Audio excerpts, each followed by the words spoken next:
In anticipation of entertaining more for Battle Beast, I did take an early skimming of the lyrics to this song. I liked the name. It is particularly interesting concerning the other tracks we've humored in its placement. I get kind of like a playful, youthful vibe to it. And the lyrics in some manner speak to that in very eloquent writing that is married in tone, for me at least, on presumption. And maybe, my thoughts on this will change with the evolution of the piece and when we marry a tune to it. But if I'm reading the lyrics for myself, it kind of echoes, let's say, a mainstay American pop number with that summertime flair, especially for something of a more youthful tween-teen appeal, mixed with such interesting, specific eloquence and articulation.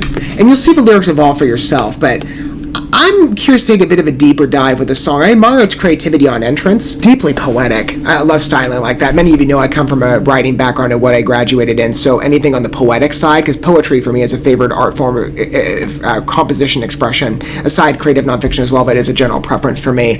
It's something I notice automatically. I can't wait, though, to marry a tune to this. I mean, at this point, we are 3 tracks into my introduction, and perhaps yours as well, to Battle Beast.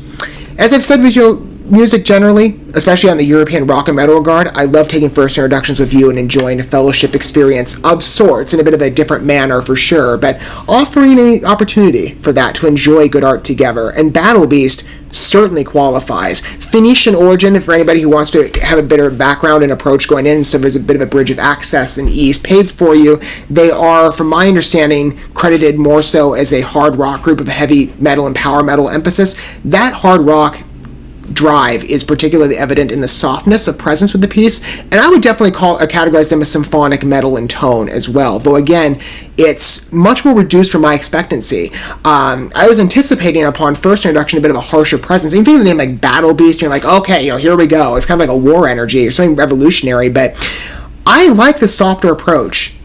In this case, positive subversion of expectations. With such a beauty, anything with a symphonic flair just captivates me immediately. Anything of an orchestral presence. And that last track, Eden, the preceding one as well, No More Hollywood Endings, was great.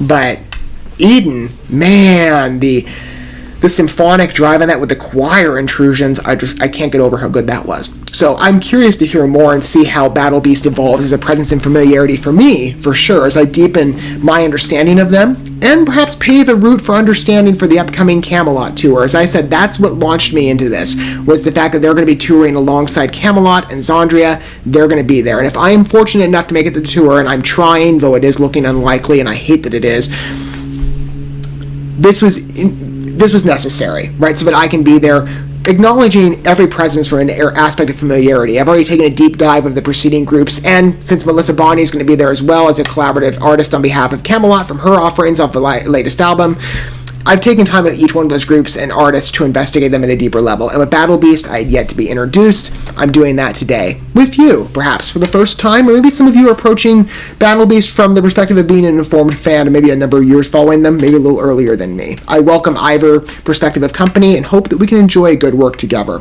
I'm sure Endless Summer will offer that. I'm really curious though to hear how the tune marries to the piece. On its narrative, it's really interesting, especially on depiction. And you'll see that explored for yourself, again, with that familiar presence if you're knowledgeable on like American summertime pop music, especially on the teen tween demographic of what I've heard, maybe years back. Though I'm not a big pop music guy, I think back in history to music I'm familiar with, and this has a bit of a drive in the vision of the lyrics, told with a uniqueness that I find particularly specific to Battle Beast credits. An eloquence that I've seen matched in other places in the European rock and metal regard for sure. Let's humor Endless Summer together, our third track into the No More Hollywood Endings album out of 8 tracks I have lined up to give a good feel of introduction to this group. I'm loving every minute of it thus far. Here we go, though. Let's introduce.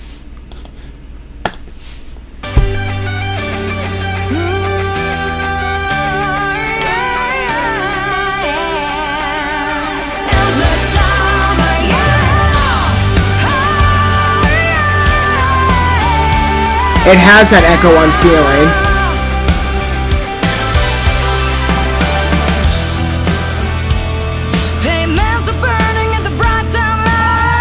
With a classic rock root.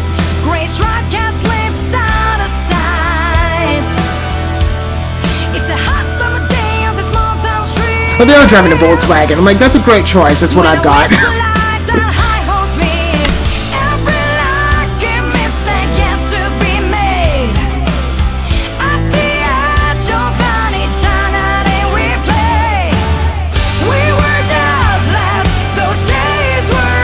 Yeah, this is definitely echoing, like, as I said, with the American summertime tween teen flair, one of those types of pop numbers. This has that style.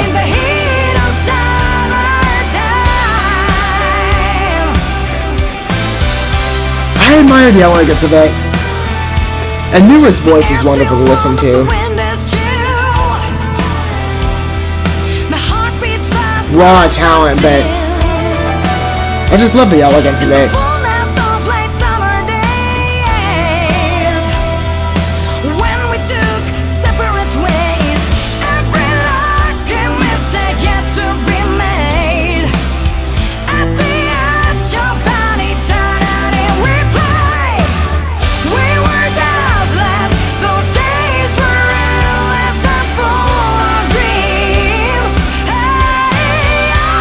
Like I said, that line stuck out to me. We were deathless, those days were endless and full of dreams. Great writing structure. Puts this number in a specific place.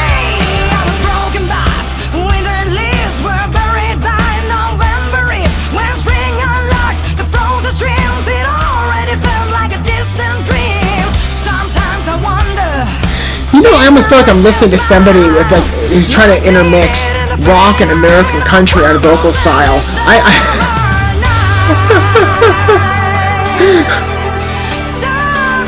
I like that background effect to get the artistic raspiness. It works.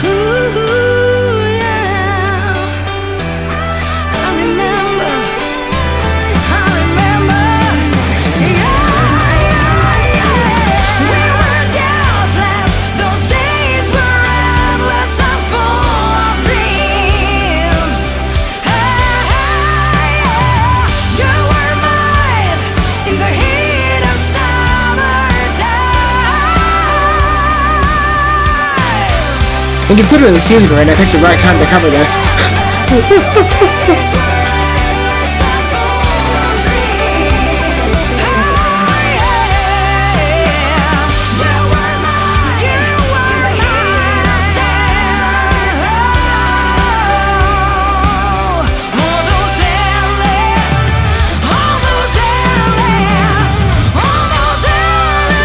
Strong finish. Even that brings back again a familiar feeling. And good closure on the snare. That was effective. I don't know if it was their mission, at least an intention, to revive that type of older energy within the pop and rock scene, specifically in American music, by similarity with summertime numbers. But they do manifest that effect quite well. That number definitely has a nostalgic presence to it. Admittedly, between the three I've looked at, I do think, because of what I'm interested in specifically in music taste, and music itself, I've said many times, is a deeply subjective experience in what we choose to prefer on first entrance and favoritism. I gravitated immediately to the symphonic flair.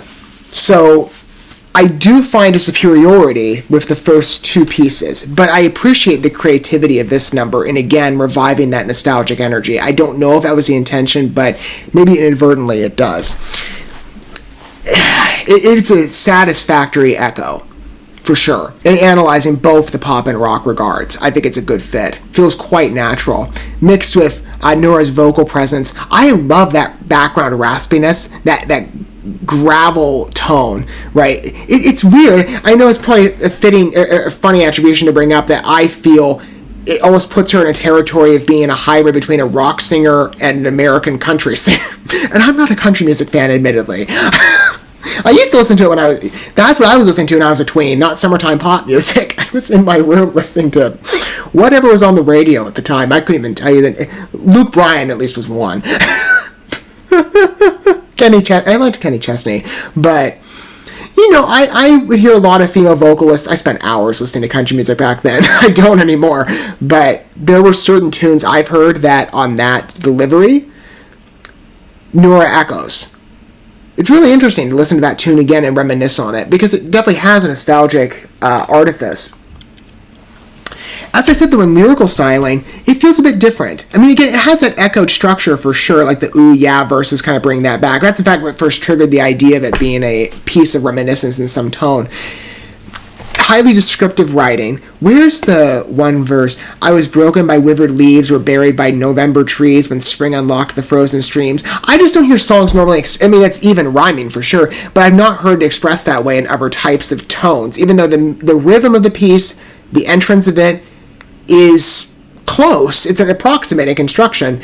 This deviates a bit, again, I think, in the imagination of the detail work with the lyrics illustration. I find it sits, again, in a bit of a unique regard, but nostalgic simultaneously. It's effective in both respects. And again, maybe my favorites do lean more into the earlier pieces because, again, of that symphonic dominance. This is a bit of a departure in tone, but it's an expansion. I'm curious to see if maybe any of the pieces we're going to entertain together in the future from them also kind of carry on that same effect of nostalgia. We'll have to see together, but that's an interesting piece certainly to entertain and consider. It's a great performance. I mean, I think the video works quite well too, and they have the same taste in cars. I mean, the Volkswagens are beautiful in performance. I prefer I prefer usage over looks, and well, I mean, the Volkswagen cars still look nice, but I know it's kind of a weird thing to pick out. It's a good video to complement alongside the song. I feel it's a fulfilling match. Totally makes sense. I'd love to hear what your thoughts are down below in the piece. Maybe you find a better, or more superior reverence than I do, perhaps. Again, I'm more of a symphonic metal guy, so that's what I immediately gravitated to when I first heard it with Battle Beast, and so for me, my favoritism rests in that space. But maybe you're more of a pop person. Maybe you like country music as well. That's kind of the vibes, at least, again, like I said, in the vocal styling. It just has that inadvertent execution. I don't know. Has anybody else who's covered Battle Beast brought that point up? Maybe I'm not the only one to notice it. I just found it really funny. I don't know. I'd love to hear what your thoughts are on Endless Summer down below, as well as perhaps your angle of approach. Longtime Battle Beast fan, first introduction to them, I'd love to hear about it down below. This is definitely an expansion on tone if this is your first arrival to them for sure. And maybe the future work that we're going to entertain off of one more piece from what I've lined up off of No More Hollywood Endings. Maybe that'll throttle right back into the mainstay Battle Beast, or it will continue to expand. This piece does, in presence. I'd be curious to see them do more in sort of this nostalgic rock hybrid. It's a fun piece, again, to consider on effect, though I do think, I know where my first priorities of Desire lie with their, with other traits of their genre appeal. This has a strong pull to it. I like the ambition of it. It has such an ease of entrance, just very natural. I do think it would have a wider crowd appeal. I mean, when you consider the metal regard, that has a limited audience, admittedly, so maybe something of a classic rock vibe would be generally more appealing to a broader audience. Who knows? Either way, I feel this piece is equally competent and as well managed as the previous works we've entertained, and I can't wait to humor more of their work with you as we deepen down our journey and continue to press on through getting an introduction to Battle Beast. I'm liking what I'm hearing so far, though. Thank you so much for watching this video. Before you bounce, feel free to drop a like and comment, subscribe to this channel with a ding on the bell, and share this video with your friends. And consider checking out the description here. There you'll find links to my other channels, as well as addresses to my other social media accounts and ways you can help support my work if you feel so inclined. May God bless you, and looking forward to when our paths cross again.